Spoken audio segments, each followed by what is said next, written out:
توبہ پہ یقین نہ کرنا بھی ایک چیز ہے جسے توبہ کرنی چاہیے. یہ میں کہتی ہوں اللہ کہے گا بہت ہی آسان لے لیا نا آپ نے. نہیں، کیوں آپ اللہ کو اتنا مشکل کیوں بنا رہی ہو؟ پھر آپ کو کیا حق بنتا ہے کہ اللہ کے بارے میں آپ کہو کہ اتنی آسانی سے توبہ قبول نہیں کرے گا؟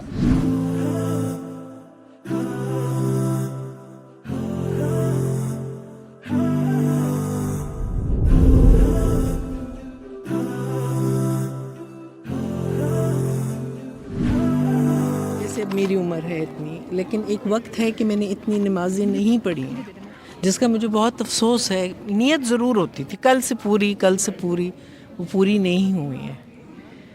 تو اب وہ جو ایک رہتا ہے اس کو کس طرح آپ اب توبہ کور کے تو بارے میں نہیں ہو اللہ نے کیا سکتی کہا ہے؟ ہیں. توبہ کے بارے میں کیا کہا اللہ تعالیٰ نے؟ توبہ تو کرتی ہوں، کئی دفعہ یقین آتا ہے، کئی دفعہ ہوتا ہے کہ نہیں ہوگا. توبہ پہ یقین نہ کرنا بھی ایک چیز ہے جسے توبہ کرنی چاہیے. یہ میں کہتی ہوں اللہ کہے گا بہت ہی آسان لے لیا نا آپ نے. نہیں، کیوں آپ اللہ کو اتنا مشکل کیوں بنا رہی ہو؟ پھر آپ کو کیا حق بنتا ہے کہ اللہ کے بارے میں آپ کہو کہ اتنی آسانی سے توبہ قبول نہیں کرے گا؟ جب اللہ کہہ رہا ہے بہت آسان بنا لیا نا بیٹا. دیکھیں، زنا سے تقارب کیا گیا ہے یا اس کی تشبیہ دی گئی ہے ربا کے ساتھ نا. اور ربا کے معاملے میں کہہ دیا ہے عفا اللہ عما سلف، جو ہوا وہ ہوا.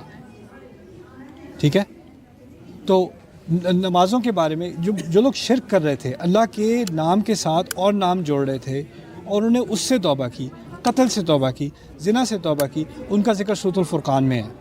ٹھیک ہے، اور کیا کہا ان کے بارے میں؟ اولئک یبدل اللہ سیئاتہم حسنات. وہ ایسے لوگ ہیں جن کے گناہوں کو اللہ تعالیٰ صرف معاف نہیں کرے گا، ان کے گناہوں کو اچھائیوں میں بدل دے گا. اللہ تعالیٰ کی رحمت اتنی بڑی ہے، یقیناً اتنی زیادہ ہے، اسی پہ تو چلتے رہے نا. اسی لیے توبہ پر شک نہیں کرنا چاہیے. صحیح. اور توبہ پہ شک کرنا اللہ کے ساتھ بدگمانی ہوتی ہے، نہ کریں. ایک اور چیز، ہدایت زیادہ پانے کے لیے کیا کوشش ہو سکتی ہے؟ زیادہ ہدایت کا کیا مطلب ہے؟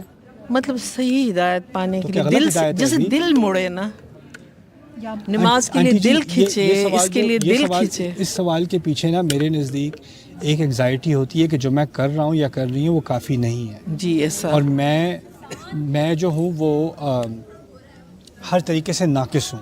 اپنے اوپر زیادہ ہم زیادتی کرتے ہیں.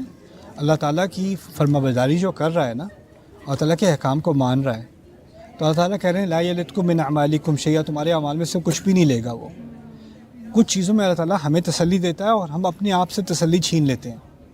ہم بے چینی میں رہنا چاہتے ہیں، ہم سمجھتے ہیں بے چینی میں ہی اصل ایمان ہے.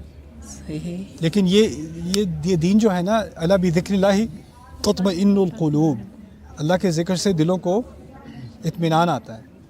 اور میں یہ بھی بات کہتا ہوں کہ اگر آپ کے پاس کوئی آئے اور کہے کہ میں نے بڑے گناہ کیے ہیں، میں توبہ کرنا چاہتی ہوں، رائٹ، آپ کیا کہو گی اس سے؟ آپ کہو گی توبہ کرو، اللہ معاف کرے گا. آپ اس کو تسلی دو گی، یعنی آپ اس کو تسلی دینے میں جلدی کرو گی لیکن اپنے آپ کو نہیں. ٹھیک ہے نا؟ نہیں، آپ اپنے آپ کو اس نظر سے نہیں دیکھتی جس نظر سے آپ کسی اور کو دیکھتی ہو. کیونکہ ہماری سوسائٹی میں ایک تو ایک روحانی مسئلہ ہے، ایک نفسیاتی مسئلہ بھی ہے. نفسیاتی مسئلہ یہ ہے کہ بچپن سے نا ہمیں ہر چیز کے بارے میں گلٹ کیا جا رہا ہے. تم نے یہ غلط کیا، یہ غلط کیا، یہ غلط کیا، اللہ تمہیں کبھی معاف نہیں کرے گا، ایسا کرے گا، ایسا ہوگا، ویسا ہوگا. فلانے نے تو اتنی نمازیں پڑھی، پھر بھی پتہ نہیں اللہ قبول کرے گا کہ نہیں، اور یہ پھر بھی اللہ قبول کرے گا کہ نہیں، پھر بھی اللہ خوش ہے کہ نہیں. یہ بار بار اللہ کے بارے میں جو بدگمانی ہے نا، یہ ہمارے کلچر کا حصہ بن گئی ہے اور اس وجہ سے ہماری روحانیت پہ بھی اثر پڑا ہے. اللہ تعالیٰ کے بعد انا عند ظن عبدی بھی، جیسا میرا بندہ میرے بارے میں سوچتا ہے میں ویسا ہوں. میرا رب معاف کرنے والا ہے، میرا رب دروازے کھولنے والا ہے. اس کی سب سے بڑی مثال میں بار بار دیتا ہوں، میں دیتے ہوئے تھکتا نہیں ہوں. 1000 بار دینی ہوگی میں 1000 بار دوں گا. یہ موسیٰ علیہ السلام کی مثال ہے.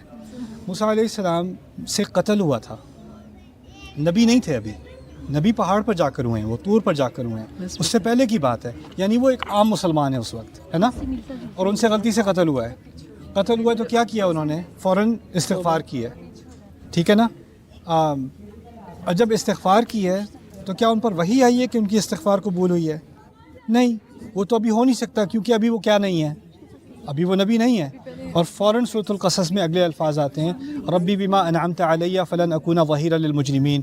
میرے رب جو انعام تو نے مجھ پر ابھی کیا ہے اس کی وجہ سے میں آئندہ کبھی مجرموں کی حمایت نہیں کروں گا. کیا انعام کیا تھا اللہ تعالیٰ نے ان کے اوپر؟ ان کو صلاحیت دی تھی استغفار کرنے کی. یعنی استغفار کرنے کی نعمت جس کو مل جائے نا، اس کو اعتماد ہونا چاہیے کہ اللہ تعالیٰ نے اس کی استغفار قبول کر لی. ان اللہ غفور الرحیم.